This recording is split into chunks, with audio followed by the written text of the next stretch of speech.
প্রিয় দর্শক, আসসালামু আলাইকুম। আপনারা জানেন ড্রাইভিং লাইসেন্স পরীক্ষায় কিছু এমসিকিউ প্রশ্ন আসে। এই এমসিকিউ প্রশ্নের সংখ্যা হলো 6টি আসে। 6টিতে হলো 6 নাম্বার। এগুলো খুব সোজা সোজা। আপনি যদি রিটেন প্রিপারেশন নেন সেক্ষেত্রে এমসিকিউ অ্যান্সার করা খুব বেশি কঠিন না, তবে ন্যূনতম প্রাথমিক একটা ধারণা থাকলে পরীক্ষাতে খুব সুবিধা হয় এবং পাশ করা সহজ হয়। তো আজকে আমরা ড্রাইভিং লাইসেন্স পরীক্ষায় এমসিকিউ আসে এইরকম কিছু প্রশ্ন নিয়ে আলোচনা করব। আশা করি এই এমসিকিউ নমুনাগুলো দেখলে আপনাদের পরীক্ষায় পাশ করা আরও সহজ হবে। তো দেরি না করে আমরা আমাদের মূল পাঠে চলে যাই। প্রথম হচ্ছে mechanism of automobiles in simple terms. 1 নম্বর প্রশ্ন, কুলিং ফ্যানের কাজ কি? উত্তর হলো রেডিয়েটরের পানিকে ঠান্ডা করা। 2 নম্বর হলো টেম্পারেচার মিটারে ইঞ্জিনে কি নির্দেশ করে? উত্তর হলো ক, ইঞ্জিনের কার্যকরী তাপমাত্রা। 3 নম্বর হলো গাড়ি স্টার্ট না হওয়ার কারণ কি? উত্তর হলো প্রয়োজনীয় জ্বালানি না থাকা। 4 নম্বর, ব্রেক মাস্টার সিলিন্ডারে ব্রেক অয়েলের লেভেল কম থাকলে কি হতে পারে? উত্তর হলো ব্রেক ফেল। 5 নম্বর, ক্লাসের কাজ কি? ক্লাসের কাজ আসলে অনেকগুলা। গাড়ির গতি কম ও বেশি করা, ইঞ্জিন এবং গিয়ারবক্সের সংযোগ করা ও বিচ্ছিন্ন করা, গাড়িকে নিউট্রাল করা, এই সবগুলোই হলো ক্লাসের কাজ। 6 নম্বর, ইঞ্জিন অতিরিক্ত গরম হওয়ার কারণ কি?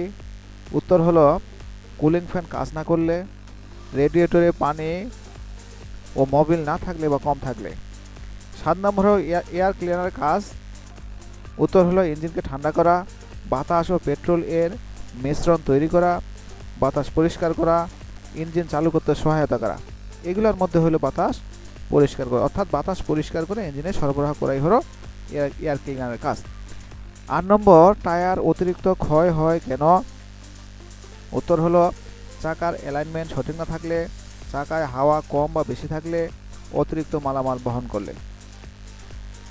9 নম্বর, মোবিলের কাজ কি? উত্তর ইঞ্জিনের ঘূর্ণায়মান যন্ত্রাংশকে বিচ্ছিন্ন করা, ঘূর্ণায়মান যন্ত্রাংশের ক্ষয়রোধ করা, ইঞ্জিনকে আংশিক ঠান্ডা রাখে। এই উপরের সবগুলোই হলো মোবিলের কাজ বা ইঞ্জিন অয়েলের কাজ।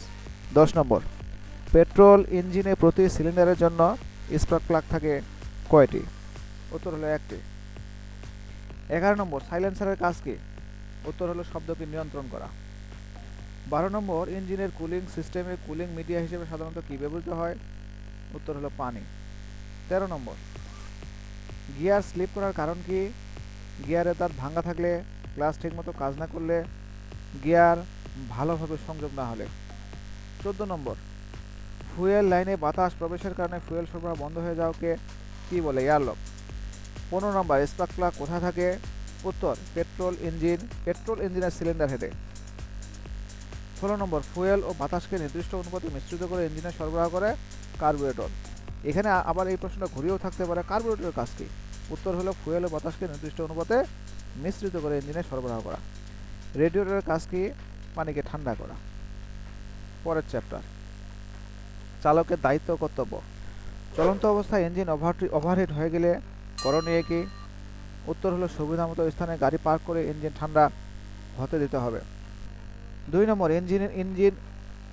ইঞ্জিন অয়েলের মেয়াদ শেষ হলে নতুন অয়েল প্রবেশ করানোর সাথে আর কি কি পরিবর্তন করা অবশ্যই আবশ্যক? উত্তর হলো ইঞ্জিন অয়েল ফিল্টার।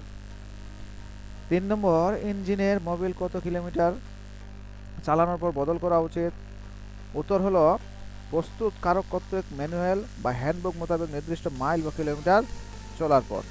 4 নম্বর, গাড়িতে ব্যবহৃত ব্যাটারিতে ইলেকট্রোলাইট এর লেভেল কমে গেলে কি ব্যবহার করতে হবে? উত্তর হলো ডিস্টিল ওয়াটার।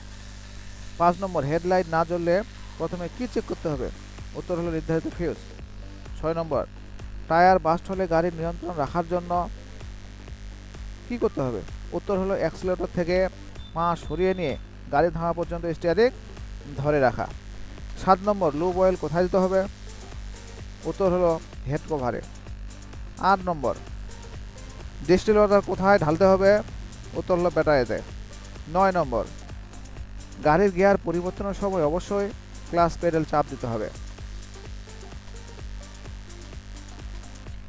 এরপরে আসি আমরা রোড কোড ও রোড সাইন রোড কোড ও রোড সাইন।